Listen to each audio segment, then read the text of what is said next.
Maison d'arrêt de Fleury-Mérogis, janvier 2006. La plus grande prison d'Europe. 6000 détenus en moyenne y séjournent. Il faudrait dire 6000 détenus y croupissent. À maintes reprises, cet établissement pénitentiaire a été montré du doigt pour ses conditions de détention inhumaines. Au cœur de cet enfer carcéral depuis 16 mois, un homme subit quotidiennement les pires humiliations. Le harcèlement des gardiens et des prisonniers, les brimades, les maltraitances. Sans compter les railleries sur sa méconnaissance de la langue française, que voulez-vous, c'est un Allemand, un Boche, comme on dit en France. Cet homme, ce criminel gardé dans le quartier de haute sécurité s'appelle Hammer, le docteur Hammer. Hammer, ça signifie marteau. Docteur Marteau. Encore une occasion de se moquer de lui. Dans quelques mois, en mai 2006, il aura 71 ans. Son crime, celui pour lequel il est juste et normal qu'il paye, est d'avoir par ses écrits incité à l'exercice illégal de la médecine. C'est en tout cas ce qui est écrit sur l'ordonnance de son jugement. En réalité, sa faute, c'est d'avoir déclaré que le cancer pouvait être guéri et non combattu. Le problème, c'est qu'il l'a prouvé scientifiquement. Sa folie, car il faut être marteau pour faire ça, c'est d'avoir conseillé à ses patients cancéreux d'arrêter toute chimiothérapie, toute radiothérapie, toute chirurgie pour combattre leur terrible maladie. Un autre problème, c'est qu'il les a pratiquement tous guéris. Son inconscience, c'est d'avoir tenu tête à tout l'establishment scientifique et au lobby médico-pharmaceutique. Un autre problème encore, c'est qu'il a expliqué à lui seul ce que des milliers de chercheurs n'avaient pas réussi à démêler, malgré les milliards de dollars investis dans la recherche médicale. Depuis 1981, depuis 25 ans, envers et contre tout. Envers et contre tous. Einer gegen alle, comme il le dit dans son autobiographie publiée en 2004, juste avant d'entrer en prison. Seul contre tous et pourtant. Pendant l'hiver 2005-2006, 3 femmes ont installé leur caravane à l'entrée de sa prison, distribuant chaque matin des tracts aux gardiens et aux surveillants de Fleury-Mérogis. De temps en temps, elles retournaient en plein cœur de Paris, tentant de réveiller les consciences endormies. Mais comment le sort d'un dangereux charlatan pourrait-il intéresser le monde? La justice a fait son travail, dégagé, il n'y a plus rien à voir. Seul contre tous, et pourtant. En 18 mois, entre septembre 2004 et février 2006, date de sa libération, plusieurs milliers de lettres de témoignages, de soutien et de protestation ont été envoyées à de nombreux dirigeants et hommes politiques, en particulier français et allemands.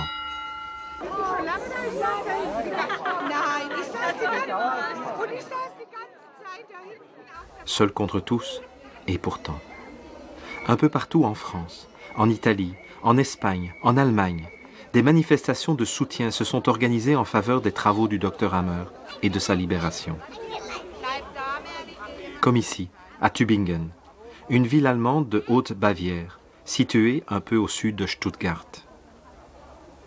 Manifestation pacifique qui veut protester contre un pouvoir scientifique nimbé de son arrogante certitude. Manifestation bon enfant qui contraste avec l'extrême violence des faits qui perdurent depuis 25 ans en toute impunité. Ce jour-là, ils étaient venus de toute l'Allemagne, d'Autriche, de Suisse, d'Italie, de France, pour manifester aux portes de la faculté de médecine de l'université de Tübingen.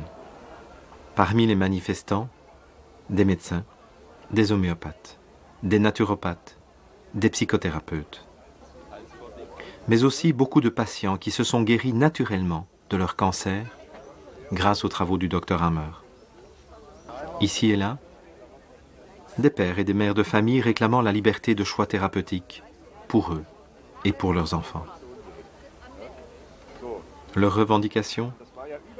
La reconnaissance officielle de la médecine nouvelle germanique, la théorie issue des travaux du Dr Hammer.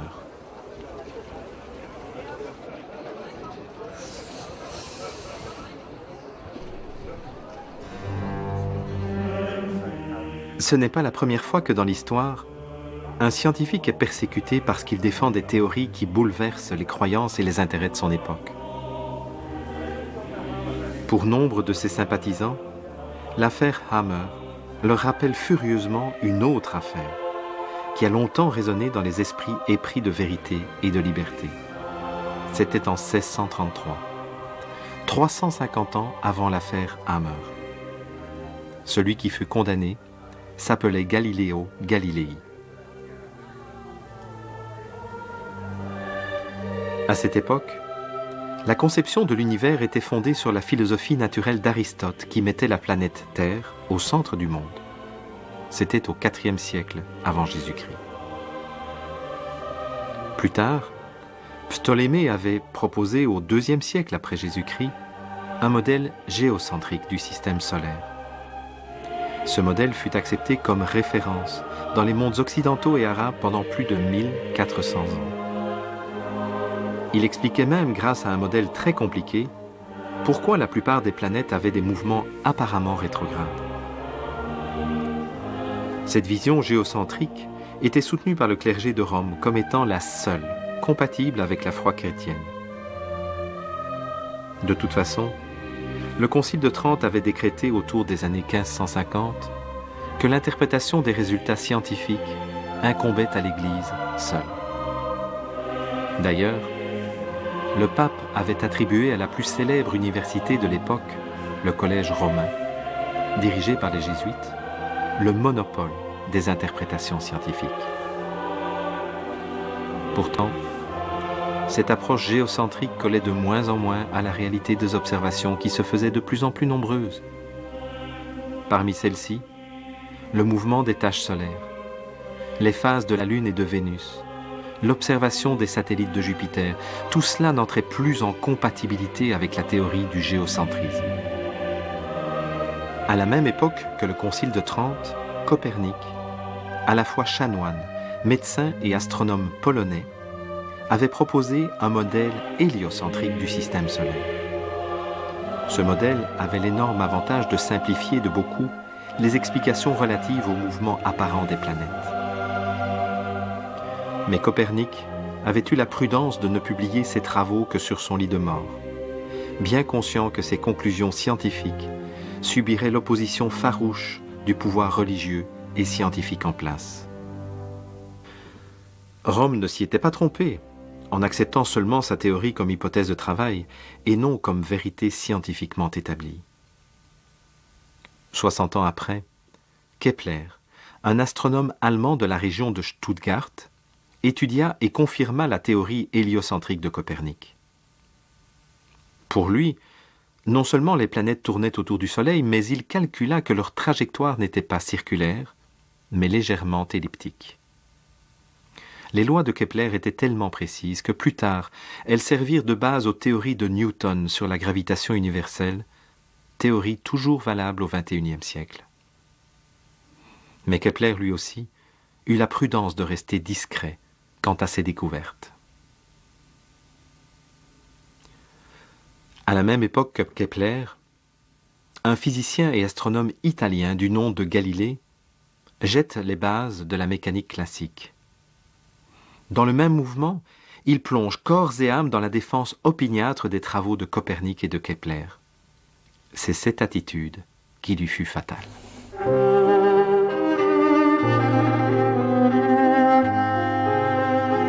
Nous sommes à Tübingen, à la fin des années 60. À cette époque, Gerd Hammer est l'un des cancérologues les plus réputés d'Allemagne. Chef du service d'oncologie de l'hôpital universitaire, spécialisé dans les cancers féminins, il reçoit des femmes venant de l'Europe entière. Créateur de génie, il dépose plusieurs brevets pour des inventions médicales, dont un scalpel révolutionnaire, encore utilisé aujourd'hui en chirurgie esthétique. Tout lui réussit. Il est immensément riche. Il est reconnu par ses patients et ses pairs. Il vit une vie heureuse avec sa femme Sigrid, elle aussi médecin, et leurs 4 enfants. Une dizaine d'années plus tard, cette vie de bonheur et de réussite bascule brutalement. Son fils Dirk, âgé alors de 19 ans, passe des vacances paisibles avec sa sœur aînée Birgit et quelques amis. La nuit du 17 au 18 août 1978, sur l'île de Cavallo, au large de la Corse, il est gravement blessé à l'artère fémorale et au ventre par une balle tirée par le prince Victor Emmanuel de Savoie, fils du dernier roi d'Italie. Victor Emmanuel de Savoie est arrêté immédiatement. Il est placé en détention provisoire dans une prison corse à Ajaccio pendant 6 semaines. Malgré une reconnaissance de culpabilité signée de sa main, le prince d'Italie ne sera jamais condamné par la suite pour son acte. Dirk, quant à lui, est admis aux urgences, cliniquement mort. Après sa réanimation in extremis et une première opération pour arrêter l'hémorragie, on est obligé de l'amputer de sa jambe droite.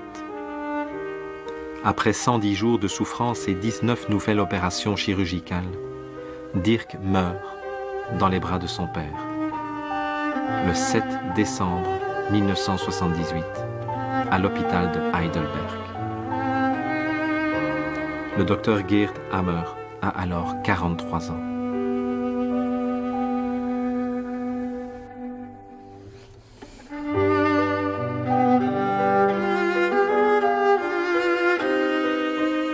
Il décrira ce jour comme le plus sombre de sa vie.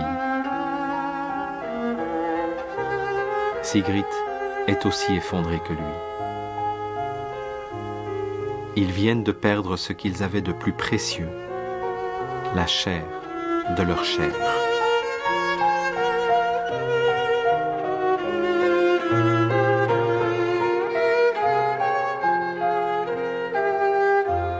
Trois mois plus tard, on diagnostique chez Geert un cancer du testicule et chez Sigrid un cancer de l'ovaire. Après 2 opérations chirurgicales menées rapidement, Geert reprend le travail. Pour lui, l'apparition du même cancer chez sa femme et chez lui n'est pas le fruit du hasard. Elle doit avoir un lien avec la perte brutale de leur enfant. À partir de là, systématiquement, le docteur Hammer interroge chacune de ses patientes atteintes d'un cancer. Il espérait tout au plus 30 à 40% de réponses qui établissent un lien entre le choc émotionnel et l'apparition de leur cancer.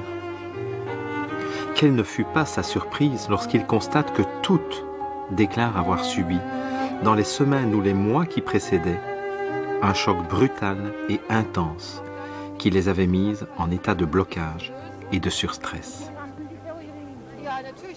Entre 79 et 81, Hammer récolte ainsi les témoignages de 6500 cancéreux et malades. De ces témoignages et des analyses qu'il en fait, il tire des conclusions d'autant plus surprenantes qu'il les vérifie dans 100% des cas, ce qui n'a jamais été le cas en médecine avant lui. Première conclusion, le cancer d'un organe particulier résulte toujours du même type de choc émotionnel. Un même organe est donc toujours relié au même ressenti émotionnel, ce qui lui permet d'établir une cartographie précise de chaque cancer en rapport avec les chocs ressentis. C'est ainsi qu'il a observé, par exemple, qu'un cancer du sein gauche, chez une femme droitière, est toujours provoqué par ce qu'il appelle un conflit de nid, en relation avec un enfant, réel ou virtuel. Le cancer des testicules ou des ovaires est en relation avec un conflit de perte brutale. Quant au cancer des os, par exemple, il est toujours déclenché par un grave conflit de dévalorisation. Deuxième conclusion, il parvient à visualiser sur les scanners du cerveau la trace du surstress provoqué par le choc émotionnel. Il découvre ainsi qu'à chaque type de choc correspond toujours la même zone du cerveau qui est toujours en relation avec le même organe. C'est ce qu'il vérifie. Dans les mêmes exemples que tout à l'heure, le conflit de Nice se manifeste comme un foyer dans le cervelet droit latéral. Le conflit de perte dans la partie occipitale du cerveau, tandis que le cancer des os dans la moelle du cerveau. Ainsi, l'examen précis et minutieux d'un scanner du cerveau permet au docteur Hammer de déterminer avec certitude quel organe est touché par le cancer. Troisième conclusion, ces corrélations en triade entre le choc psychique, la zone cérébrale et l'organe touché prouvent non seulement que la maladie ne se déclenche pas par hasard, mais que son développement est entièrement commandé par le cerveau. Partant de là, Hammer teste avec ses patients volontaires une nouvelle approche thérapeutique. Son raisonnement est le suivant. Si un choc brutal engendre un ressenti émotionnel traumatique, et si ce ressenti déclenche dans le cerveau la mise en route d'un programme biologique qu'on appelle une maladie, alors, si on résout la situation qui est à l'origine du choc, et ou si on résout le traumatisme émotionnel qui lui est relié, le cerveau devrait, en toute logique, commander et contrôler la régression de cette même maladie. C'est ce qu'il observe, de façon presque systématique. Il devient témoin ainsi de la dissolution, de la nécrose ou de la désagrégation naturelle des tumeurs cancéreuses en quelques semaines, sans chimiothérapie, sans radiothérapie et sans chirurgie. Au vu de ces nombreux résultats positifs en matière de guérison, Gerd Hammer écrit dans l'urgence une thèse de post-doctorat qu'il dépose à la faculté de médecine de l'université de Tübingen en octobre 1981. Son but est d'obtenir la qualification de professeur d'université et de faire reconnaître officiellement sa médecine nouvelle, afin que celle-ci soit enseignée dans toutes les facultés de médecine d'Allemagne et du monde. Son but est également de fournir ces résultats à l'université pour qu'ils puissent être testés le plus rapidement possible au bénéfice de tous les patients. Dans sa thèse, le docteur Hammer énonce les 4 premières lois biologiques d'une théorie qui en comptera 5 au total, et qu'il baptise à l'époque la médecine nouvelle. Sa première loi établit les liens redondants et permanents qui existent entre le ressenti psychique lié à un choc, la zone cérébrale où un foyer est observable et l'organe touché correspondant. Cette loi dont nous venons de parler il y a quelques instants est baptisée par Hammer la loi d'airain du cancer, parce qu'il la considère comme aussi solide qu'une loi de la physique.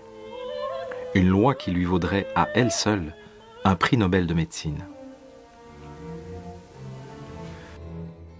Sa deuxième loi décrit comment chaque niveau de la triade psychisme, cerveau, organe évolue naturellement selon 2 phases bien distinctes.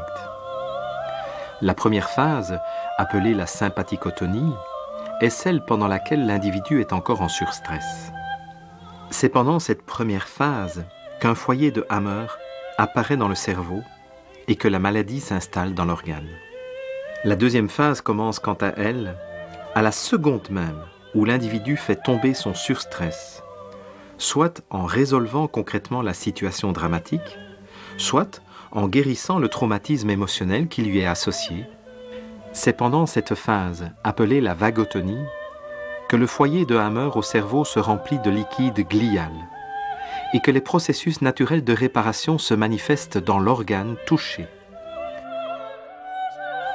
Intrigué par le fait qu'un cancer de l'estomac ou du foie n'évolue pas du tout de la même manière qu'un cancer des os ou de la peau, Hammer comprend que ces différences dépendent exclusivement de l'origine embryologique de l'organe touché. C'est ce qu'il énonce dans sa troisième loi qui justifierait elle aussi un autre prix Nobel. Il classe à partir de là les cancers et les maladies selon que l'organe concerné est issu de l'endoderme, du mésoderme ancien, du mésoderme nouveau ou de l'ectoderme. Grâce à cela, ce qui semblait confus, compliqué et illogique dans ces manifestations physiologiques devient, d'un seul coup, d'une simplicité lumineuse et cohérente. Dans sa 4e loi, le docteur Hammer démontre que lors de la phase de réparation, celle qu'il appelle la phase de vagotonie, le cerveau utilise spécifiquement les microbes présents dans le corps pour aider l'organe touché à revenir à l'état normal. De plus, il découvre que le choix du microbe impliqué ne se fait pas aléatoirement. Pour les organes issus de l'endoderme, comme l'estomac, le foie, l'intestin, les glandes mammaires ou les poumons par exemple, le cerveau fait appel aux champignons, aux mycobactéries et aux bacilles. Leur mission ? Désagréger, déconstruire, dissoudre les tumeurs pour permettre leur évacuation naturelle. Par contre, pour les organes issus de l'ectoderme, comme les os, les gonades, les artères ou la peau, ce sont les virus ou certaines bactéries qui sont mobilisées pour réparer, reconstruire, reconstituer les tissus endommagés. Ainsi donc, avec cette simple loi, les fondements de la virologie et de l'immunologie s'effondrent pour faire place à une vision nouvelle où les champignons, les bactéries et les virus agissent sous le contrôle complet du cerveau pour aider le corps à se rééquilibrer. La 5e loi, il l'énonce quelques années plus tard. Il la baptise la loi de la quintessence, car c'est elle qui donne le sens profond de ces manifestations de la vie que l'on nomme les maladies. Selon cette loi, de loin la plus audacieuse de toutes, la maladie est un programme bien fondé de la nature qui apporte une réponse en urgence à une situation où la survie biologique est en jeu. Autrement dit, d'après le docteur Hammer, dans un organe déterminé, une cellule cancéreuse remplit exactement la même fonction qu'une cellule normale, mais de façon super performante. Une fois le danger écarté, l'organisme n'a plus besoin de ce mode de fonctionnement en sur-régime. Le cerveau met fin à la première phase du programme et bascule alors dans la 2e phase, celle du retour à la normale, où la tumeur devenue inutile se désagrège, se nécrose ou s'enkyste naturellement, selon des processus prévisibles et observables.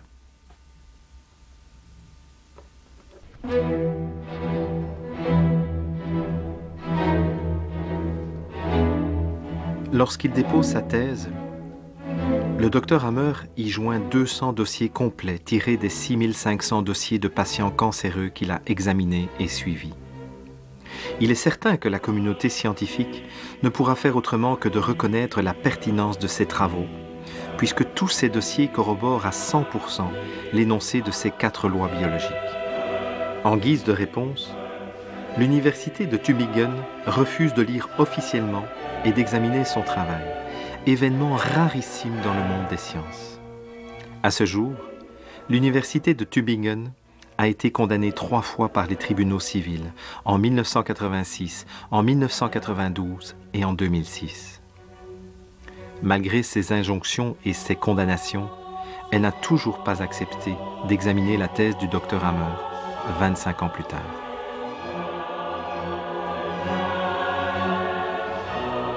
Pourtant, en 1992, à la demande d'un avocat de Hammer, l'Ordre des médecins est contraint de vérifier le taux de survie des 6500 patients soignés par Hammer avec sa méthode originale. Comme les dossiers ont été perquisitionnés, il leur est facile de retracer toutes ces personnes. Le résultat est ahurissant. 92% des patients soignés par Hammer étaient encore en vie plus de 5 ans après le diagnostic du cancer. Le taux officiel de la médecine d'école atteint à peine les 30% de survie après 5 ans. Depuis 1981, les théories de la médecine nouvelle ont été vérifiées à 100% par des groupes de médecins et de cancérologues indépendants à 28 reprises dans plusieurs pays européens.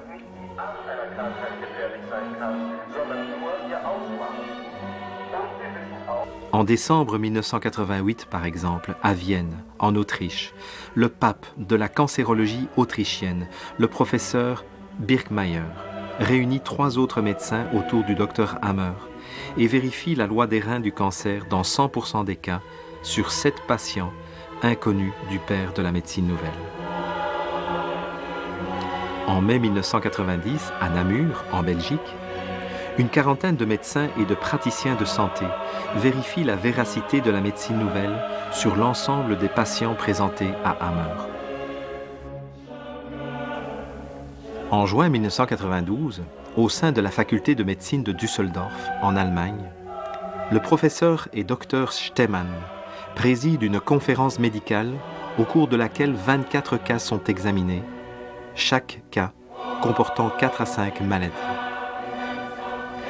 Les 24 cas s'étendaient aux maladies suivantes: cancer, leucémie, psychose, sclérose multiple, diabète, allergie, épilepsie, tumeur au cerveau, maladies infectieuses, tuberculose et sarcome. Au travers de cette centaine de maladies, les lois de la médecine nouvelle ont été vérifiées dans 100% des cas. En septembre 1998, l'Institut de cancérologie de l'Université de Trnov, en Tchéquie, invite le docteur Hammer à se soumettre à une vérification des lois de la médecine nouvelle, sur 7 cas comportant une vingtaine de maladies au total.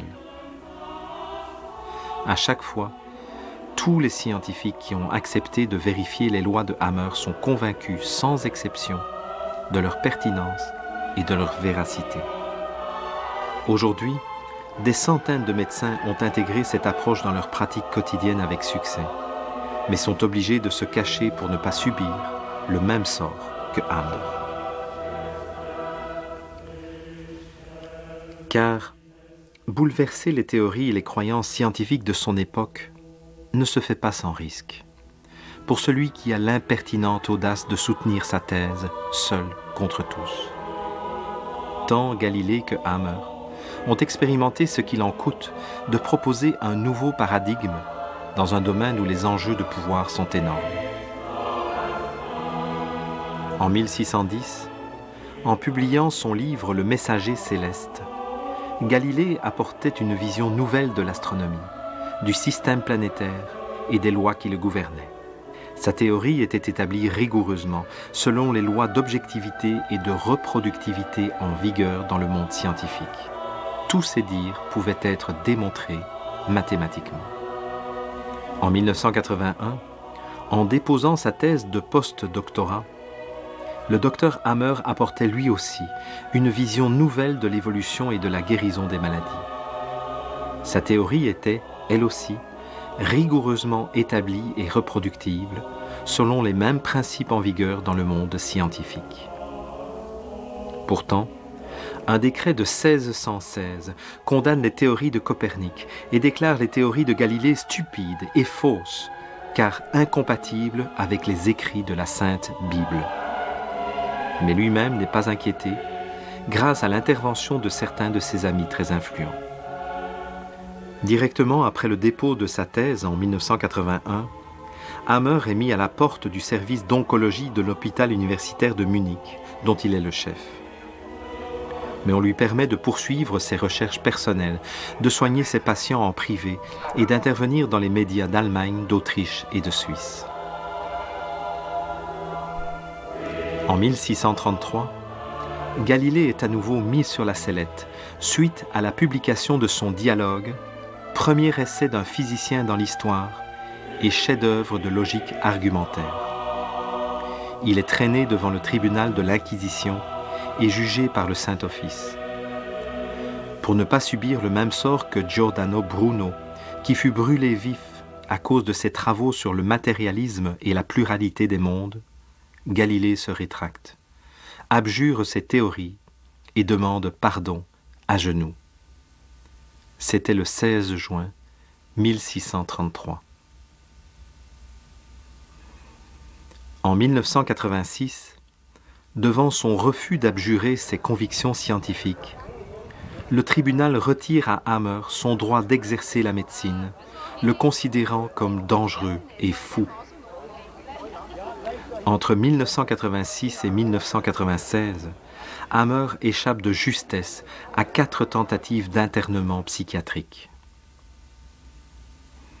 Entre mai 1997 et mai 1998, il est emprisonné à la prison de Cologne pour avoir fourni des renseignements à 3 malades alors qu'il n'a plus de licence de médecin. De septembre 2004 à février 2006, il est emprisonné à Fleury-Mérogis pour avoir incité à l'exercice illégal de la médecine. À différentes reprises, l'Ordre des médecins et les tribunaux civils ont supplié le docteur Hammer de renoncer à ces théories. Celui-ci n'a jamais accepté de mettre un genou à terre, contrairement à Galilée. Et il a tout perdu. Sa carrière, sa réputation, sa richesse, son droit d'exercer la médecine, et même la vie de sa femme, décédée d'un infarctus en 1985. L'Inquisition n'est pas morte. Elle n'a fait que changer de forme et de visage.